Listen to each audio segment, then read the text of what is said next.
Hello and welcome to a very special episode here on the Field of 68. We are joined by Illinois head coach Brad Underwood and Profile CEO Chad Brown is back on the pod after joining us in the Final Four at San Antonio. Brad, it's great to see you, man. Appreciate you being here. And I'm sorry, I know you're kind of done putting your roster together. You thought you were going to have a nice, relaxing spring Memorial Day weekend, and we had to get you on here with Jeff Goodman, man. My apologies.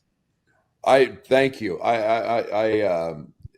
There's friends in the world, and then there's friends you do anything for. Obviously, if I'm on here with Jeff on Memorial Day weekend, I'm a good friend. So, my gosh, it's sunny out. It's a little cool. I could be on a golf course getting 36 in today, and instead, my love affair with Jeff continues. Well, you know why? Here's Brad. I still owe you. I think I owe you about $17 dating back from the 2017 Peach Jam. Do you remember this? Yes, oh, absolutely. He paid for an Uber. Brad paid for an Uber. I don't know where I was coming. It was probably from like Hooters or something like that late at night. I don't know. We were at the Marriott. We'd had a decent amount of wine sitting there, and you were staying at some not as nice hotel. That's true. And you needed a ride back, and yeah, I do remember that. So damn, you do owe me. Inflation. I'm gonna give you a 20. I'm gonna give you a 20 next time I see you. All right, we'll call it good. Chad, how you doing, man? It's good to see you again. Oh, it's great. It's great to be back. I just love doing this with you guys. Obviously, Coach and I go back. We just saw each other out west a little bit, so hopefully he's not sick of me. But, yeah, I love being back on, guys. All right, Brad, I want to start it off with this, man, because it was – Brad, I want to start it off with this because it's been something of an unprecedented offseason in the world of college basketball. And just kind of take me through how you went about attacking the transfer portal, how you went about building a roster this offseason, how you kind of plan your budget. Like it's something completely different than what we've seen in the world of college basketball before. Yeah, well, it's get beat by Kentucky. Our flight wasn't going to be able to pick us up in Milwaukee till really, really late. So we just got on a bus, drove the 4.5 hours, and we never once talked about the game. It was a staff meeting, immediately diving into the portal, immediately diving into the retention and re-recruitment of our guys. And we had a really good idea of that. I hired a GM, Neil Ganta, had been with the Nuggets and very, very sharp guy. So we had an idea of what we wanted to do, much different than a year ago. To think a year ago that a couple of the guys that are now going to be first-round draft picks weren't on our roster yet at this time. So the portal became very selective for us. We were able to retain 7 guys. We had a nice nucleus back. After that Elite 8 run, we had nobody back. And really, Ty Rodgers was the only guy back who played extensively. He chose to redshirt this year, but our returners helped. And we knew we were going to lose the freshmen, and so it was about just being very selective. Getting older was the main key, and then I think the other thing was as we deal with Chad a lot, but making sure they were the right fits in the locker room, making sure that they were the guys that we had as much information about, not just taking stabs in the dark. We knew what we had to spend budget wise. We were in a position where, taking care of the guys in our program that were back was priority one. And that was the loyalty piece. And then we were selective. I mean, we only took 2 guys out of the portal, and obviously we've got a European Balkan flavor to us, but that was with intent as well. So you mentioned Chad and kind of leaning on him. Obviously, he's on here for a reason. How are you able to take advantage of what Chad does at Profile to be able to help you build your roster with the types of guys that you want? Because let's face it, you've adapted a ton over the years. I know that as well as anybody, but you still stay firm with kind of who you are and the type of that you want to bring in. So Jeff, we've been fortunate. We've had a few pros, and in that process, these NBA teams come in and they spend days here, and they're doing in-depth dives into these players, getting to truly know them. I'm the last person they talk to. They're talking to academics, strength coaches, bar owners, restaurants, you name it. And so, a few years ago, I said, well, if those people are doing that, we're going to a portal, which is in quote, I label speed dating. Why are we not trying to find out as much information as we can about the people we're letting into our locker room? And so his profile system works. I use the best example I know is Marcus Domask, became first team All Big Ten. I probably don't take Marcus if it was just based on film, and that's not knocking him as a player, a great player. But when you put all the pieces together, here was a 6'6" power forward at Southern Illinois who didn't shoot a lot of threes, and we needed shooting. And we needed a player that we thought could be a wing player. And I said no. My son Tyler, Zach Hamer on our staff, Patrick Biddle, our coaches all came back in and said, Coach, you got to look at his profile. We had him take it. We talked to Chad. And as soon as I looked at it and went through it, I said, sign him. We got to have it. Yeah. And it's all about the competitiveness, the lack of selfishness, the camaraderie, the teamwork. Finding guys today, I like guys that are competitive. I like guys that are unselfish and not afraid of work. All of that stuff plays out in Chad's information, and we not always Chad, right? But almost all the time we rely on it. It's a big piece of what we do and what we let into our locker room. So that's kind of the story behind it, and we just adapted and we live with it. Well, Chad, take me through kind of how the profile of a player works, how you put that together, and how in an era, Brad called it speed dating, right? You have like a week and a half, 2 weeks tops max to figure out if a kid in the portal is a player that you want. Talk to me how you can put together something that can identify these personality traits in these players that quickly. Yeah, I mean, it's a link sent to their phone, and they can be done in 20 minutes. And the questions, there's no right or wrong answer. It's not like the Wonderlic, the NFL Combine has the Wonderlic, which is an IQ assessment. All these assessments out there are muddy. It's like what does what. These are just pick some words like you, pick some sentences you care about. But what it does, it spits out this 30-page report, and even that's a lot for the coaches. But it can show you all those things Coach just talked about. I'll elaborate even on Marcus. Like, he hadn't shot a lot of threes, but he was extremely off the chart, detail oriented, and he loved to learn. So high, what we call intellectual curiosity.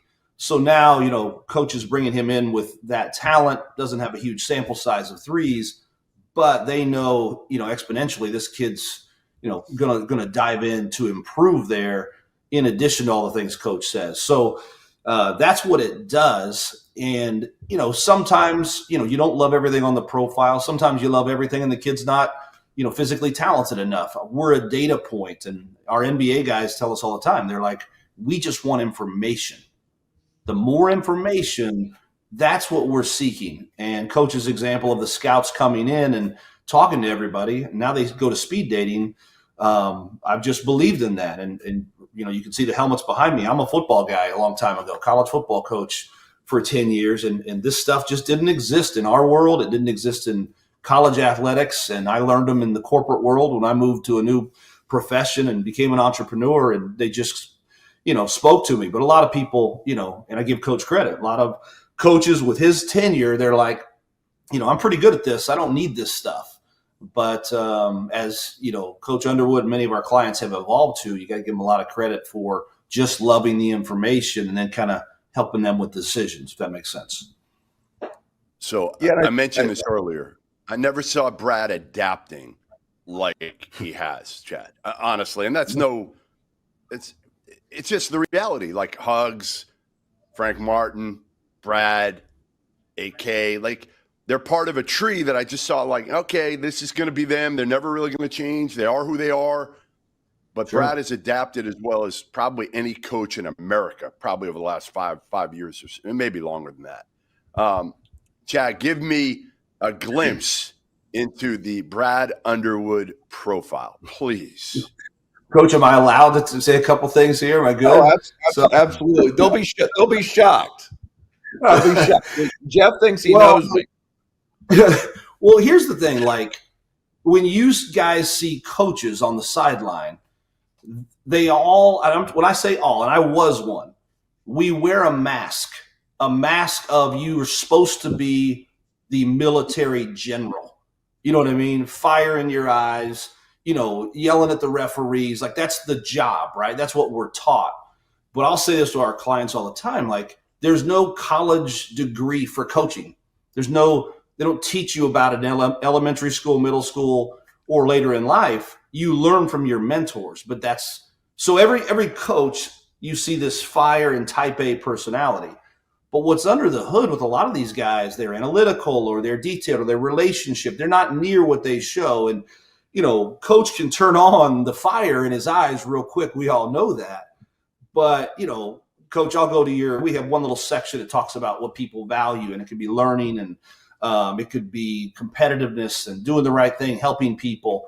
And coach's top value is relationships. And I saw that come back. And I met Coach through his agent, Brett Just, and I'm like, I see this guy, just this killer on the sideline, but there's a lot more. And the more I've learned through Coach, he is about relationships. He wants to retain guys. Doesn't always happen in today's world, but that's a big deal. He has a high level of patience. And before you got on, Coach, I was telling him when we were out at the Big Ten meetings, I was talking to you and Dana Altman, and the junior college stories just came out. You know what I mean? But to deal with those kind of players through his years, and he always is going to have talent, but you got to have a high level of patience. And then his detail orientation's off the chart. So he's not an extrovert. He's not a type A, even though he can turn that part on. But when you see that the core of this guy's relationships and details, all right, I think differently, and then I try and help the staff and his players at times understand these are some key ways to communicate with them, et cetera. So that's a broad stroke of how Coach is wired. So hopefully that makes sense to you, Coach. Yeah, and I think the one thing that the profile does is allows us to find guys. But I think the one thing that's pretty cool is it gives me talking points with players and information, and you can find out, and I'm going to use an example of a guy that may be very low in trust. So I know I need to spend some time with that player talking about things that are trustworthy. I need to find somebody that's have a conversation about it. You might find a player who's looking to just belong to something and or to someone and a group and all those then become talking points that you can have in conversation that you might not ever know about. And a lot of times we get very self-centered in our conversations we have with players because they want to play or they want to do whatever. And this gives us a little bit of intimate understanding of what we can connect with. And the greatest challenge we have today is building trust. And you guys all know, and Chad obviously knows, I mean, I'm really honest with guys. and a lot of guys don't want to hear the truth, and or have never heard that. So that allows us to build trust, and this gives us an opportunity to converse and talk about different things. And then you find out, hey, you've got a team of guys that they need detail. Some need a little freedom or whatever. And it just gives me a tremendous understanding through this speed dating process of, okay, I don't want too many guys like, and I'm going to use Michael Jordan, who are so, dominant, and you can't win with all those guys. You got to have the right mix. And so it's just I look at it at a lot of different levels, and from how to coach my team to how to communicate with players to how to recruit players and what I want. So it's a pretty detailed process for me, and we've got our staff all in on it. And I mean, they're probably wearing Chad's phone out all the time through this process about guys. So go ahead, Chad. I was going to say what Coach said there, though, go to the staff. He's so busy and gets pulled in all these different directions.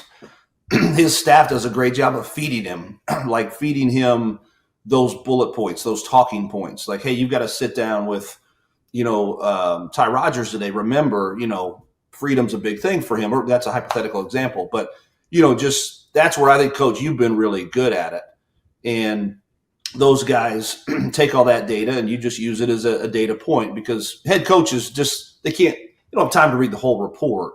But you've built a really Hey, Chad, Brad hasn't read a 30-page anything since probably high school. Let's be honest.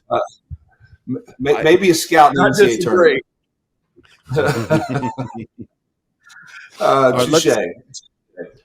Brad, I want to ask you about the roster that you have put together here, right? I'm just going to read off some names for you. Just random. I don't know why I'm bringing up these names. Zvonimir Ivicic, Andrei Stojakovic, Mihailo Petrovic. I think it's David Merkovic, right? Is it David or David, whatever it is, to go along with Tomislav Ivicic. You've put together a roster that looks like it could be straight out of the EuroLeague, right? And Chad, I'm impressed that apparently your profile surveys are also written in Serbian and Croatian, so multilingual over here. But why have you gone this direction, and why has this been the way that you've decided to build out your roster this year? Because I think it's unique, man. I don't think a lot of people are doing it this way. No, and I think they're guys that I've enjoyed coaching. We've had international guys prior. Mm-hmm. Orlando Antigua on my staff has deep ties into FIBA and different parts of the world. It's been an area that's been available and opened up now, quite literally, because of NIL. They're coached different. They're brought up different. We had a tough year because of sickness and injury. I've never had more fun coaching a group of guys. This team loved to play the game of basketball. They're naturally very competitive. They play a lot of 5-on-5. They play a lot of pickup. I love their IQ and their feel. I think that the Merkovic young man we recruited all year, we didn't expect to get Tommy's brother Z. Probably thought he would be a pro. Now that one just kind of fell in our lap, and then through the process, Andrei Stojakovic going into the portal was a guy that we earmarked. We wanted to get older with this group with Kylan Boswell. I'm so excited about what he brings, and so it's just been Jeff and Orlando are in Abu Dhabi right now at the EuroLeague Final Four. This has been a 3-year buildup, maybe longer, of just especially Jeff when O wasn't here, going over there, developing relationships, building contacts, and we're not going to stop. We're going to continue to recruit these guys. They're high IQ. They're tough. and we'll see. I've really enjoyed coaching them though. How much of it too is coachability in a way? And I'm not asking you to say, hey, all these Americans aren't coachable. I'm not saying that, but it is a little bit different. And then maybe add the NIL component to it. I don't know how different that is, but obviously NIL went through the roof this year, especially for a lot of the American players. I don't know if it was quite the same for some of these international guys. I know they're making money. I don't know if that number is quite as hefty as it is for some of the guys that are already in the portal. Yeah, and I think there's some truth to that. I think the one thing that is like I have not had one like Kasparas. Kasparas Yakichonis absolutely is a student of the game. He's extremely smart. He was so detailed. He spent hours every day with Tyler, going over film, studying it. He was studying the NBA game. He wanted to watch players in the NBA, not just college games. And I've never had a student of the game like that. Tomislav was very detailed and very matter of fact. It wasn't just roll it out and let's go play and see what happens. There was a method to their approach. And, that was really refreshing and something I enjoy. And I mean, Chad said, he goes, I'm pretty detailed. Well, when you get guys that are like that, here's the other part of it. They've been in locker rooms with different aged players who've all had a salary. They know how to handle money. They're not worried about, well, somebody makes more than me or somebody makes less than me or whatever. And that sounds very trivial. The money piece was just a thing for them. That was not the driving force for them playing basketball. They play it because they love it, and they play it because they want to win. And extremely competitive. And man, I have so much respect for that. And I think every one of the guys that we have coming from over there is that way. And you add Andrei Stojakovic, a guy who's averaged 18 a game at the college game, and you throw him in, with his pedigree and his competitiveness, and that's the one thing that really stood out with me is how competitive he is. So I think it's just a great fit. Brad, you said that even with all the ups and downs last season, that this was as much fun as you had coaching a group, right? Like how did you find a way to be able to find that balance while you're going through a year? Like we talked about it being a roller coaster, right? When you guys were good last year, you were as good as anybody in college basketball. And there were moments last year where we questioned whether or not it was sane to think that Illinois was going to be a tournament team, right? The waves that you guys rode were as big as anyone in college basketball, and it seemed like you were able to kind of maintain an even keel throughout all of that. How did you manage it? Yeah, we never came close to our ceiling, and that was frustrating. That was disappointing. We had a 5-week stretch where we had Tomislav on the court for 3 practices, and that was right after our Seattle Eugene trip in early January, and then Merez Johnson went down with a broken wrist, but the sickness we had was just something I've never experienced before. But if you simplify it, we never had a bad practice. All of these guys love to play. They love to spend time. They never got tired of what I call the monotony of the season. And it was never where it was like you dreaded going to practice or because you knew they were. You were so in tune. I was so in tune with this group because of their commitment, their dedication, and just their love of practicing. I mean, being able to put the ball in their hand. It's like I can't even explain it. That doesn't do it justice, Rob. How cool it was every single day to go to practice, and we're in the middle of conference play, and usually it gets to be a grind. And I never felt that this year. It was frustrating, but the simplicity of going to practice every day, no matter who we had or didn't have, was really fun. Hey, Jeff, it was not very fun sitting in Madison Square Garden that night, though, against Duke. Man, that wasn't fun for anybody other than Duke fans. That was not fun for anybody. I mean, that was that was ugly. Go ahead, Chad. Well, like, it's a good segue, Coach, because like you had last year, like there's different personalities, right, to make this easy. And you had so many guys that were detail oriented, love the little things.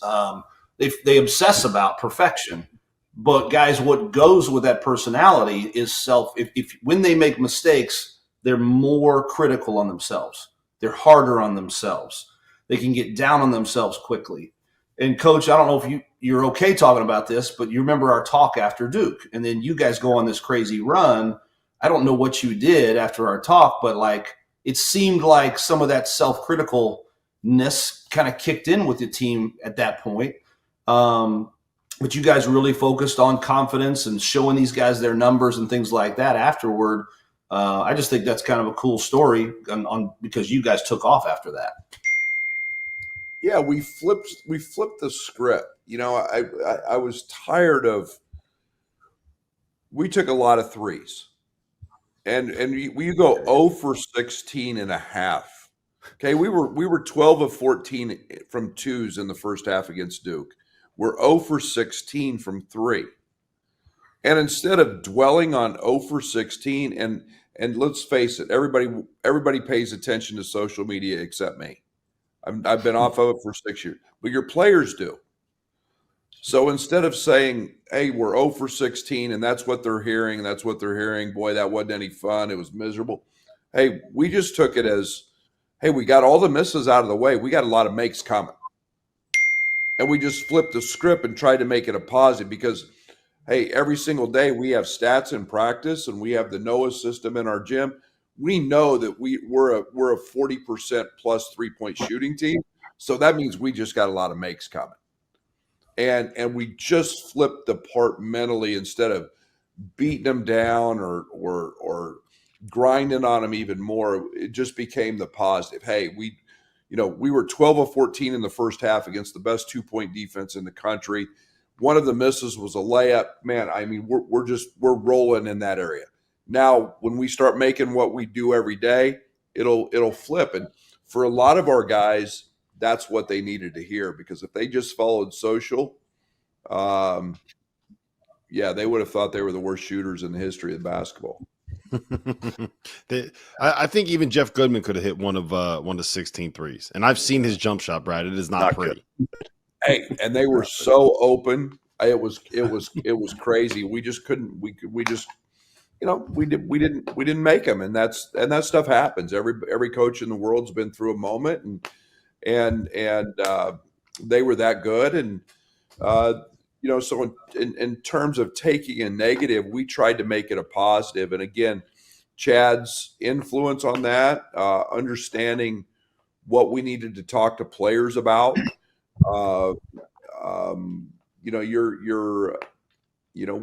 we found a way to get going again. And part of that was we also got healthier, but it was, like I said, it was never a point of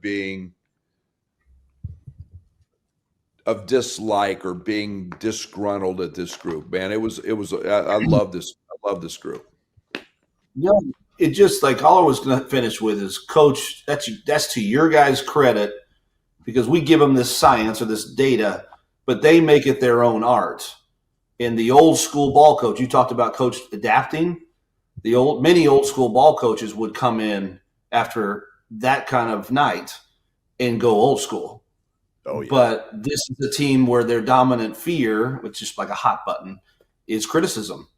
So we teach them like teach more, preach less, back away from the criticism. And look what coach did. Like, it doesn't mean it's the exact reason what'd you go for the next game, Coach? Who'd you guys play next? Do you remember? Was it Michigan, maybe? We had Iowa at home.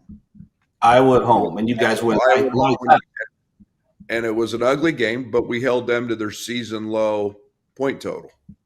Yeah. And in a game that neither team shot the ball very well, but yeah. Yeah, I just think it's cool how you guys take it and don't always go old school. They think a little bit more on how they're communicating with them with what that kind of nucleus of the team needed. So that's all, Jeff. Appreciate it, man. Well, that is a big difference for Brad. I mean, that's part of what I talked to earlier about adapting, right? Not necessarily with your on-court style and how you play, but really how you're dealing with these players now, Brad. Because in the old days, let's face it, there was probably one way with you. Now, I think that my junior college background helped me with X's and O's, because in junior college you didn't know what you were getting year to year. You were just recruiting talent and players, and you're only going to have them a year or two, so your system changed. I was never afraid of that.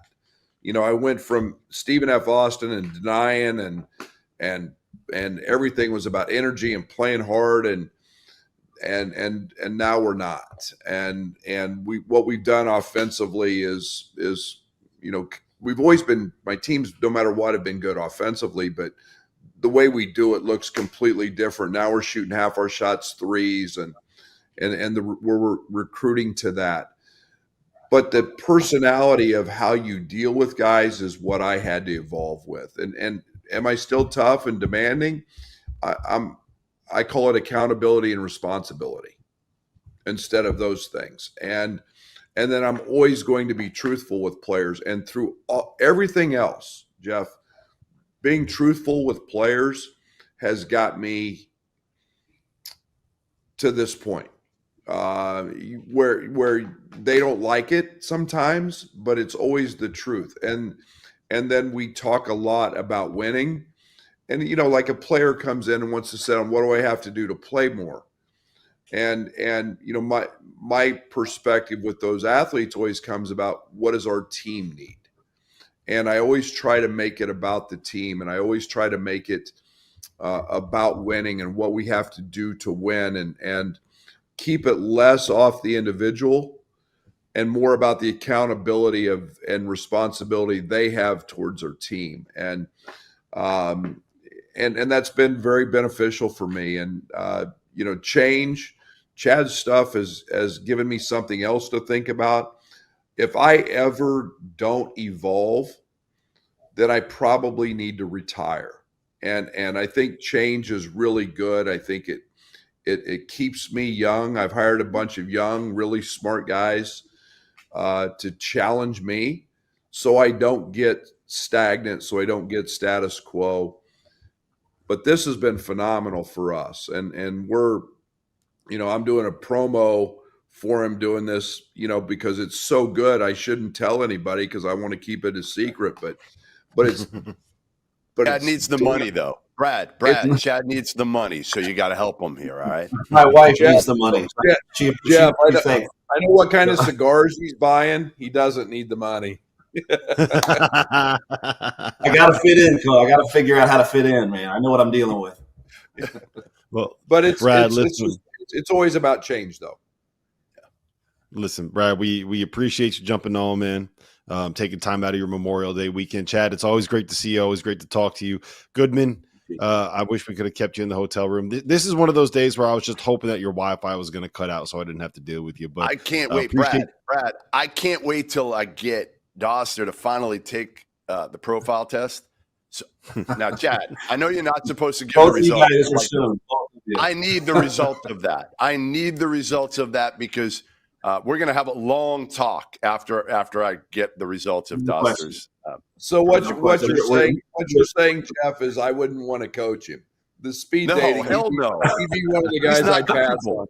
No. Even if he changes his name to Dosterus, he's still, you wouldn't take him.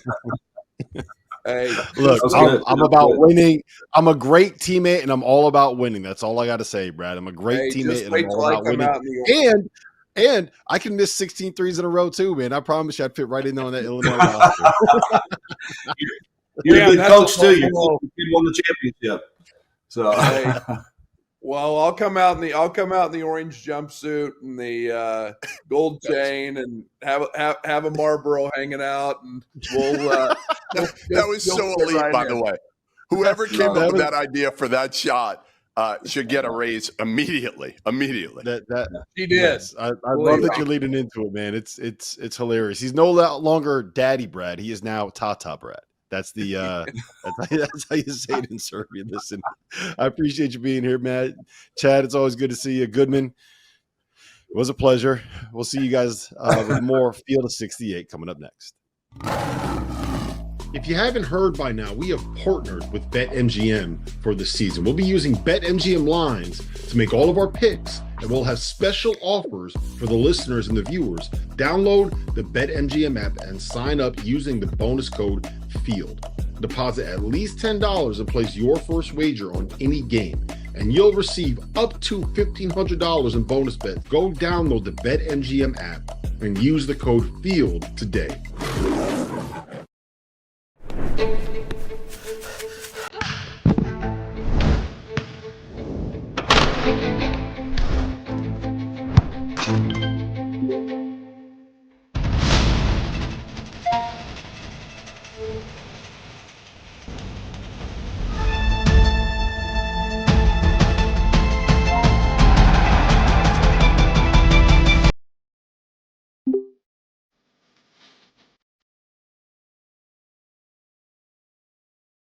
Well, welcome back to the Field of 68. We appreciate Brad Underwood and Chad Brown from Profile jumping on and joining us here.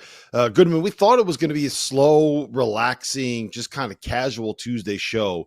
And apparently, everybody made the most important decision of their lives over the course of Memorial Day weekend. Hopefully, these decisions were not made under the influence of 37 hot dogs, 18 hamburgers, and a few Busch Lights, right? Hopefully, these were well thought out, well-reasoned decisions that were made. Yaxel Lendeborg announced that he will be withdrawing from the NBA draft and coming back to Michigan. Alex Condon announced that he will be withdrawing from the NBA draft and coming back to Florida. PJ Haggerty announced that he is not going to NC State like a lot of people expected, but he will be going to Kansas State next season. Karter Knox announced that he is coming back from the NBA draft and going back to Arkansas for next season.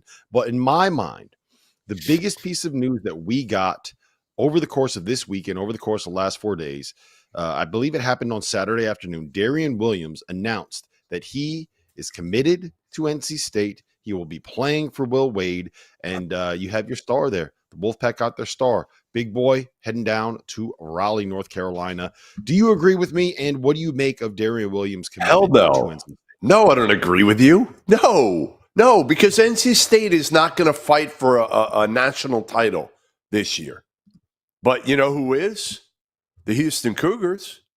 They're going to fight for a national title, and they just got their point guard back. Milos Uzan came back when Houston, for a while there, thought he was gone. They had an insurance policy in place and Pop Isaacs. And then when Milos decided in the last couple of days that he was going to withdraw from the draft process, obviously it changed things with Pop Isaacs. He ends up going to Texas A&M. Playing for new coach Bucky McMillan there. But Houston, to me, is the preseason number one team, my preseason number one team in the country with the return of Uzan. I mean, think about what they have now. Tugler's back. Obviously, he comes in and takes the place of Juwan Roberts, right? He's going to get those minutes, be more consistent, obviously an elite defensive player. They'll get a little bit more from offensively. You have Emmanuel Sharp back. He'll probably be their leading scorer this year. You bring in 3 talented freshmen, 2 guards, Isaiah Harwell, super talented wing, Kingston Flemings, a point guard who can score, who can distribute, and then Chris Sinak, talented, skilled big guy. Mercy Miller, they expect they'll get more from this year. So this is a team that almost won the national title last year. And you can make cases for other teams here. I'm not saying like it's lock Houston. All I'm saying is Houston is now in the equation, maybe the front runner, maybe a chance for Kelvin Sampson to get that elusive national title. after just missing out last year with the return of Milos Uzan. Well, I think that calling anybody the clear favorite or the front runner right now is insane. We're going to talk about that. I've updated my preseason top 25 and especially my preseason top 10. And there are some really, really good teams that I will be sitting here projecting like outside of the top 2 seeds next year that have a very real chance in my mind to be able to win a national championship. So I think that there's the top like 11 or 12 teams in college basketball next year are all going to be absolutely loaded. It's going to be a really good season of college hoops.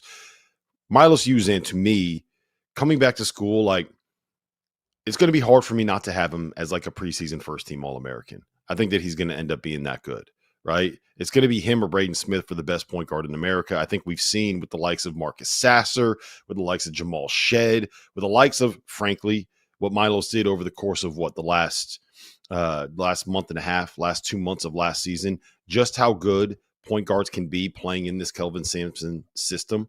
And is he going to put up those numbers? Is he going to put up those crazy numbers? I'm not sure he will. All I'll say to that is, if you go back and you kind of look at what he did over the last 2 months, his numbers were a lot more impressive than what they were before. And there's going to be shots available, man. Like as good as those freshmen have an opportunity to be, and Houston's got a great freshman class coming in, I'm not 100% sold on them stepping in and immediately being guys who can go get you double figures, right? I think Uzan is going to have to carry a pretty heavy load offensively for them because like that's part of the reason why I think he's coming back, right?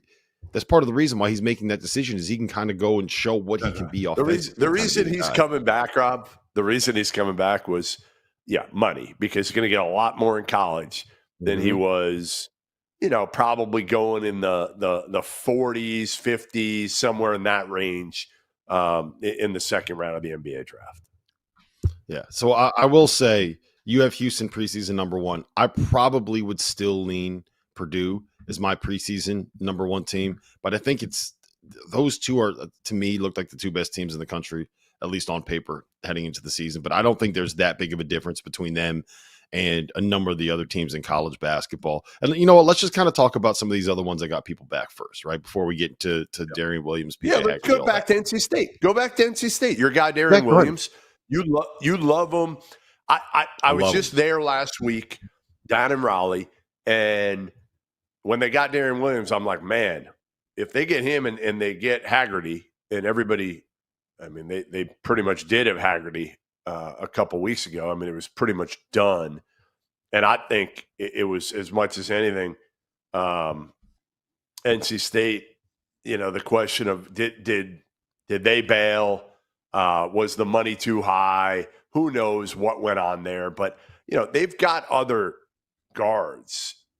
Like, to me, that's not really the issue. Like, they've got Trey Holloman at the point. They got Breed, Arsenault. Now they got Darrion Williams, who will play more of a forward role, obviously, for them. The key for me is up front. Do they have enough up front?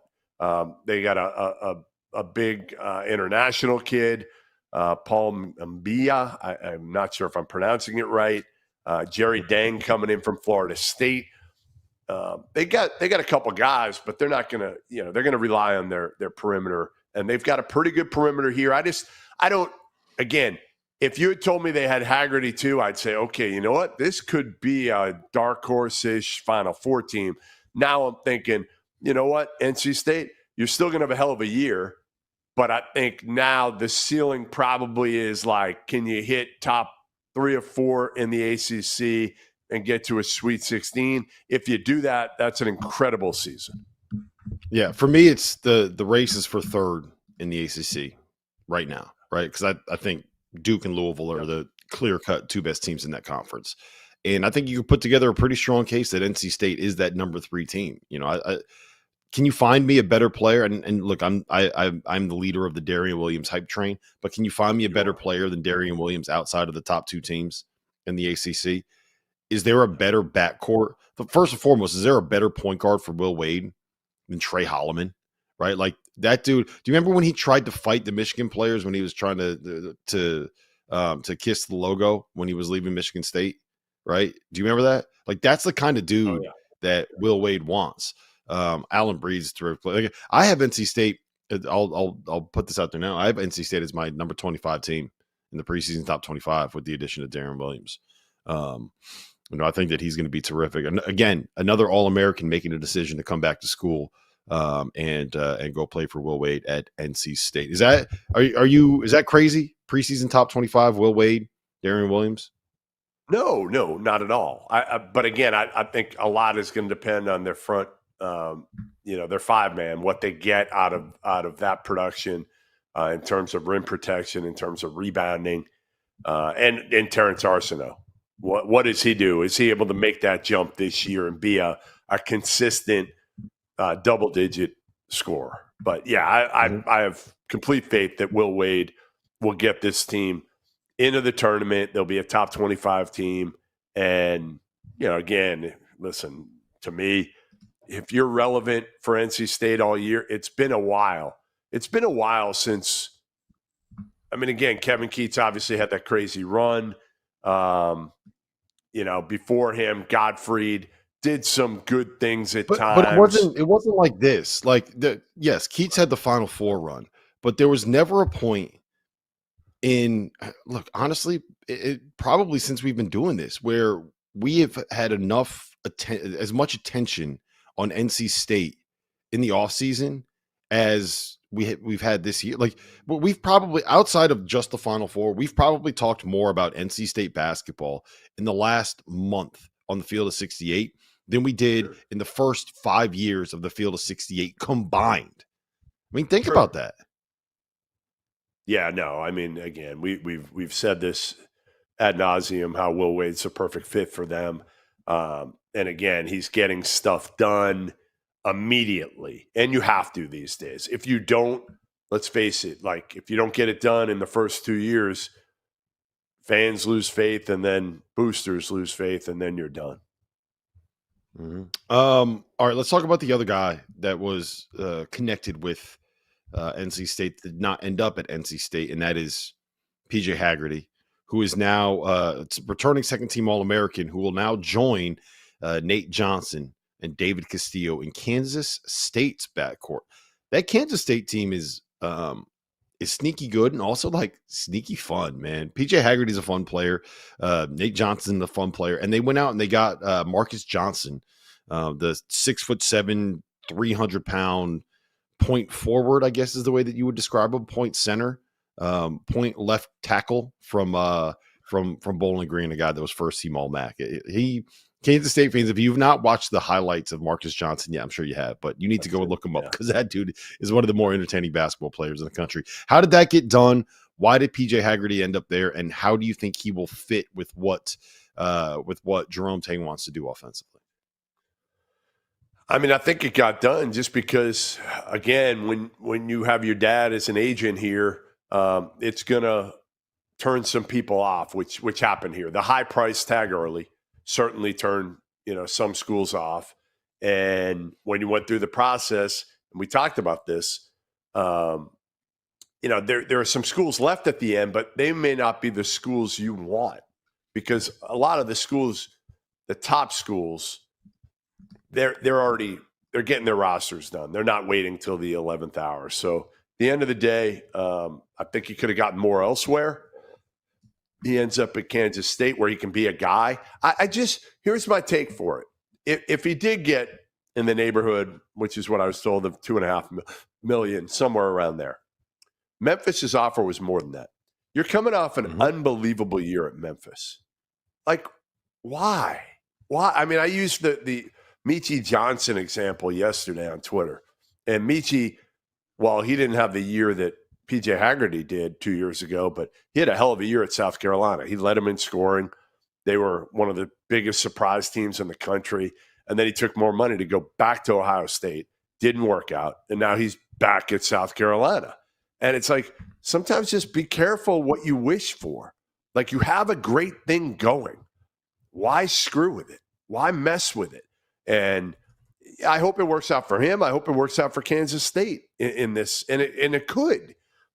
he could duplicate what he did last year at Memphis, but he knows what he had at Memphis with Penny Hardaway. Penny Hardaway knew what he had in PJ Haggerty. So I just felt like this was I don't want to say mishandled negotiation the whole way through, but sometimes it's better to go get a good agent. Go get a good, reputable agent. A lot of the good, reputable agents they're representing college players now, by the way, because there's enough money in it right now. It's not just, some low-level slapdicks that are out there trying to make a few bucks. So I think, again, in this case, I think it was probably not handled the way it could have been. Well, what's strange about it to me is that I think the end result is probably a pretty good place for PJ Haggerty to end up being in, right? If you kind of look at what Jerome Tang's done and the success that they have had, it's been with guys that are, kind of talented, undersized fours. Who was the guy that played with Marquise Noel? Keyshawn, I'm sorry, I'm blanking on his name. Keontae Johnson. Yeah, Keontae Johnson. So it was with Keontae Johnson and Marquise Noel, right? And I don't think it's quite that same level, but the blueprint of what Tang and his staff are trying to put together makes sense, right? So I don't think it's the worst thing in the world for PJ Haggerty to end up at Kansas State as a point guard and a lead guard with a coach that gives his lead guards quite a bit of freedom. I think that the problem is the process to end up getting there. One, probably costs you some money in terms of what you would have gotten from Memphis.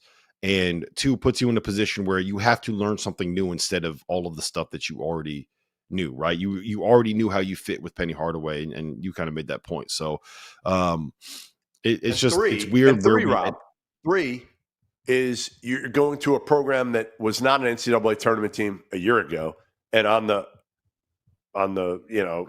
face of it right now, it does not look like an NCAA tournament team today.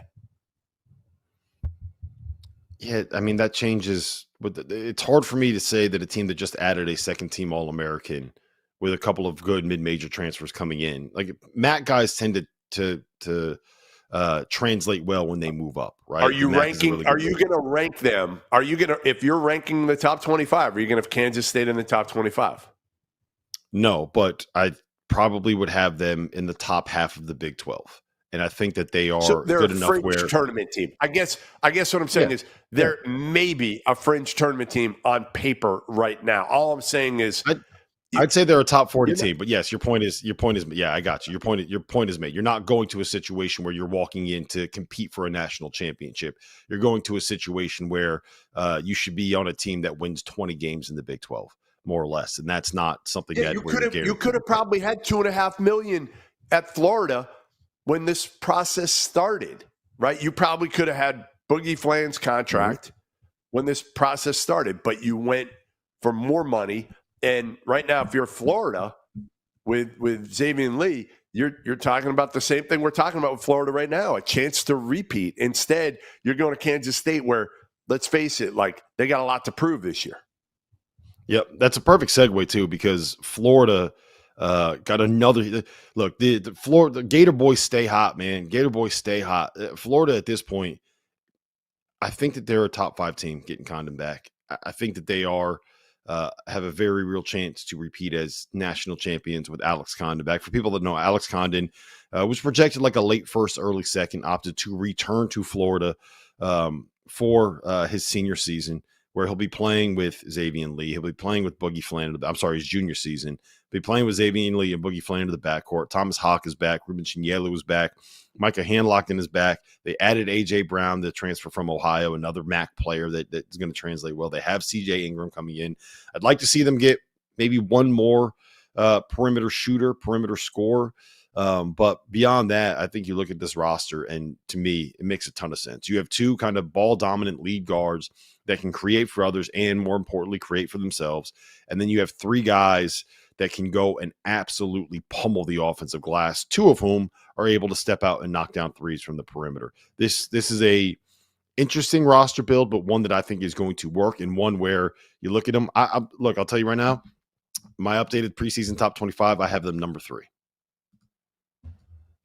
Yeah, that's fair. That's fair. I mean, pretty much everybody should have them preseason top 5. And again, when you look at their talent, especially in their top 7, you're like, absolutely. I mean, how many teams can match up with that talent? Now, there are a couple things here. We have to see how it translates for Xavier Lee from the Ivy League to the SEC. That's a big difference. Number 2, who is the 3-man? I'm not convinced Thomas Houck is going to be a 3-man. So how do the pieces fit together? They fit together very, very well a year ago with those 3 guards. Now you're pretty much talking about going 3 forwards instead of 3 guards. So we'll see how it translates. Obviously, they got the talent. I just don't know if they fit together in a way, and that's going to be TBD. That's going to be TBD. Yeah. How does it work? And again, does freshman CJ Ingram get to a point? Does AJ Brown get to a point where they're able to, maybe get extended enough minutes so you don't have to play Houck at the 3?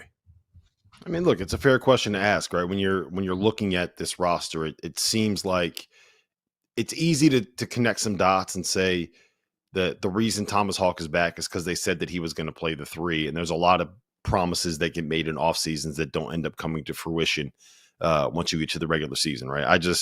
I think that staff is smart enough to figure it out. They're coming off of a national championship. They know how to connect the dots over there too. So, like I said, preseason top 5 team, I would have them number 3 in the country, and I think there's a very real chance that they could repeat. Condon's not the only big guy that came back to school and kind of changed what we expected from a program. I did not think that Yaxel Lendeborg was going to say, you know what, I'm going to pass up on potentially being a top 20 pick in the NBA draft. You know what, I'm going to pass up on the opportunity to in all likelihood, have a 4-year guaranteed deal at the NBA level. I'm going to come back to Michigan. I'll be honest, I did not see that one coming.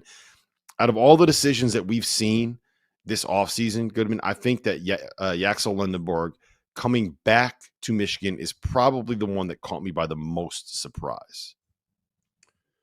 Yeah, I mean, a little bit. I think most people thought, from listening to him, he was more in than out. Mm-hmm. But at the end of the day, I think a lot of these guys that are projected to go in that 20 to 40 range, they're waiting for some sort of guarantee that's not going to be there. Teams aren't guaranteeing guys in the 20s right now because, again, they don't know who is going to fall. So they're waiting to hear guarantee. They're not getting it. And then they look over there like Yaxel does, and he's seeing $3 million guaranteed. That is a guarantee of about $3 million on the table to go to Michigan and play high major basketball, which he's never played in his life. And it's I don't want to say easy decision, but not that difficult because ultimately you want to get yourself into that position. And he's saying, if I do what I think I can do at Michigan this year, then I can be in a position to maybe get, in that 10 to 20 range. And that's not nearly as risky. Yeah. And when you are Yaxel and you're looking at what Dusty May was able to do last year with Danny Wolf and turn him from like a guy that was an interesting player at Yale that no one really thought was going to be all that much in the Big Ten into a guy that is actually going to be a top 20 pick this year and was a second team All-American, and the success that they had, it's very easy to understand why that decision was made and the thought process that he went through. I just, the question that I kind of have with Yaxel and kind of how this process played out is, when you are a guy like him, right, that has not played at the high major level, it's very easy to come to conclusions on the potential for what he could be, right? Whereas when you come back to school, you're giving NBA teams more opportunity to pick apart your tape. And if you don't have the same kind of season, then all of a sudden a little bit of that intrigue and that, like, yes, this is what he could be, can come down a little bit. So it takes, I guess my point is, when you come back, it's easier for scouts to kind of pick holes in who you are. When you come back, it's instead of being like, this is what he does well, it turns into this is what he's not great at. So I just wonder if that's a risk that he's going to end up taking by coming back to school, which could be fixed by, just kind of kicking ass in the Big Ten. Michigan, obviously, brought in a lot of transfers. Again, I want to see how these pieces fit together. Elliot Cadeau, a point guard, true point guard, which Dusty May did not have a year ago, but a guy who's, perimeter shot challenged.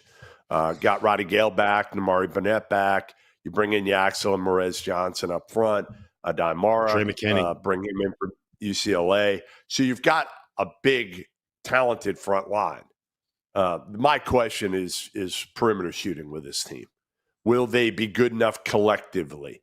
Yaxel shot about 36, I think, from 3 last year. Mara is not a guy who can really stretch it. Morez is not a guy who's shown the ability to pick and pop yet.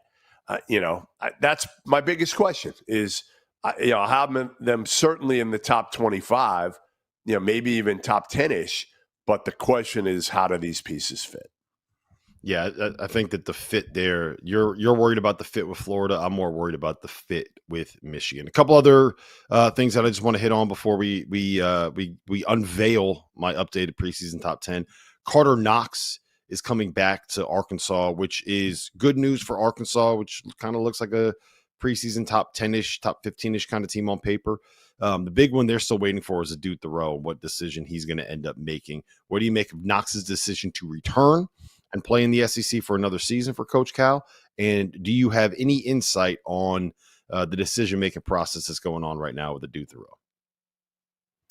I don't think Adute comes back. I mean, I don't have any reason to believe he's going to withdraw from the process. It sounds like he's all in, staying in. But again, we don't know. At the 11th hour here, as the deadline approaches tomorrow, even a guy like R.J. Lewis, who has said all the way through, he's staying in, he's staying in, he's staying in. Well, when it gets down to it, and there's no guarantee there, and somebody comes forward with $5 million that is guaranteed, or $3 million, it changes things a little bit. Then you've got a real decision in your hands. So I like this Arkansas team. Super talented. Up front, it's going to be interesting to see. I mean, but they've got what now, like 9 deep of talented guys, and Darius Acuff he's going to be fun to watch. I don't think enough people are talking about him in that system and how electric he's going to be. Now the question is, how does it all mesh together with those guys as well? And as we saw with Cal last year, he couldn't figure that shit out early. With who to play and how to play him, right? I mean, you couldn't. I know Nelly was hurt coming out. Look, I'll tell you this: on paper, right? On paper, without having to worry about the actual human beings involved here. On paper, you give me 3 guards: Darius Acuff, TJ Wagner, Malik Thomas. 3 wings in Billy Richmond, Karter Knox, and Isaiah Sealy, and then 3 bigs in Trevon Brazile, Malik Ewan, and Nick Pringle. And you say those are your 9 guys. Go figure it out. Like that to me is a team that can compete for an SEC championship, right? The issue is going to be you can't really play Acuff, Wagner, and Thomas together, right? None of those 3 guys are necessarily guards that make life easier for other people. And Acuff is going to have to be that. Acuff's going to have to be that, and that's not. He's more of a scorer, but maybe Thomas. I mean, and, maybe and maybe Wagner. TJ Wagner got better. Mm-hmm. So I, for the sake of intrigue and storylines and things that make college basketball a more interesting product to cut through the noise, I hope Arkansas is really good. Like Arkansas fans think we hate them. Not at all, man. Like I want you guys to be good because it's fun when you are good, and Arkansas fans pay attention, and then Kentucky fans pay attention, and then everyone pays attention to that beef, right? The Arkansas-Kentucky rivalry pays a lot of bills around here. They keep a lot of lights on. It's part of the reason why Goodman's able to actually afford to live in Charleston these days, okay? So Arkansas fans, I want to see you be successful. I'll tell you that. Real quick, I'm just going to hit you on some of the biggest decisions left to be made. You tell me whether or not. Gut check. This is not good in reporting news. I want your guess. Okay. This is some educated, maybe not necessarily educated, but your guess on what this player ends up doing. Tahad Pettiford at Auburn. Is he going to stay in the draft or come back to school? I think he comes back. I'd be surprised if he doesn't come back. It's going to be kind of his team now. I mean, it really is Tahad Pettiford's team, and he'll take a big jump. I just think he's one of those guys that's in that 20 to 40 range. And at the end of the day, don't risk that. Come back, make some money, and prove that you can be more of a point guard.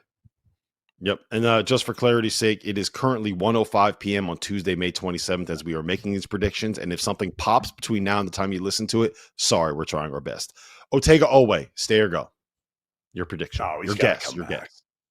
Got to come back Okay. to Kentucky. I don't even think this is a decision worth having. I think, again, his NBA stock's not high enough. Come back to school. RJ Lewis. So, again, everything leads me to believe he's staying in the draft. I don't understand why. I'm not saying you got to go back to St. John's, but I am saying you'll make a lot more money, guaranteed money right now if you just threw your name out there. And to me, there's still teams with some money out there. I mean, I guess the Kansas Jayhawks, don't they have money? And they need a player? Yeah, I'll tell you what, the guy, if I was going to spend money, instead of having an RJ Lewis and the guy that can't really shoot, I would go after Jameer Watkins and a guy who can shoot. What do you think he does? Does he come back to school or stay in there? He's already 23. It's crazy. Like, he hasn't talked to any coaches through the process, really. So, he was all in. So I wonder if he was just hell-bent on staying in, him and RJ. But again, I think at the 11th hour, when it's out there and your agent's telling you, hey, you know what? You're probably a second rounder.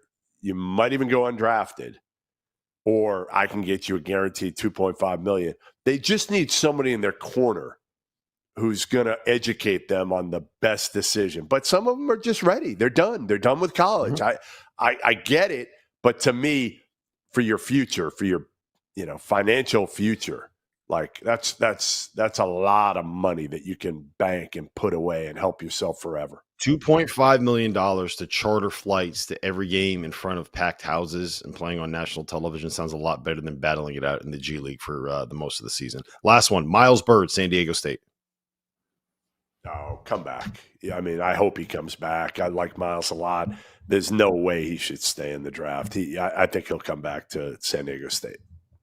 Yeah, San Diego State, if he is back with Magoo Nguath coming back, would be a preseason top 25 team in college basketball. So, you ready for my new top 10, Goodman? I want you to rip this thing apart, take out the shredder, take out the blade, take out the scalpel, and absolutely eviscerate. You have Louisville at one? I have Purdue. Louisville? I have Purdue as my preseason number one team in college basketball because Braden Smith is back, because Trey Kaufman-Renn is back. 2 seniors, 4-year starters coming back that were All-Americans last year, plus Fletcher Lawyer. They added Oscar Clough, and I'm buying the young wings, Jakari Harris, CJ Cox, some of those guys to develop within the Purdue system. I just maybe I'm completely blinded by what you're going to make fun of me, but the second half that Braden Smith had against Houston, but I'm entirely in on Braden Smith, preseason National Player of the Year, Purdue preseason number one team in the country. I would have Houston number 2. Milos Uzan coming back to school, all the reasons we discussed earlier. I would have Florida number 3. And the third spot is the one that's really tough for me because I think you can make the argument for about 9 different teams to be the number 3 team in college basketball. I'd have Florida 3, UConn 4, Louisville 5, Texas Tech 6, Kentucky 7, Duke 8, St. John's 9, and BYU 10. And if you want to, and I'll be honest, you can make an argument for any of those teams to be the number 3 team in the country and any of those teams to be the number 10 team in the country. And I don't think I would push back too strongly on your argument. I think it's that close. Yeah, I don't have a problem with any of them. I might, I don't know. Illinois is like that wild card team still. After talking to Brad Underwood there for the beginning of the show, they're kind of that wild card team. But I have no problem with that top 10, and I think you can put them in kind of whatever order you want after the top 3. But I think the top 3, I'll have Houston 1, probably Purdue 2, Florida 3, and then after that you could kind of throw them in a hat from 4 to 10. Yeah, I have Illinois 21. I kind of want to see it before I believe it. Like I think that they have a high upside, but I kind of want to see it before I completely buy in. I have Michigan 11, Arkansas 12. Those are the 2 teams to me that can also be in that conversation for like top 5-ish kind of teams.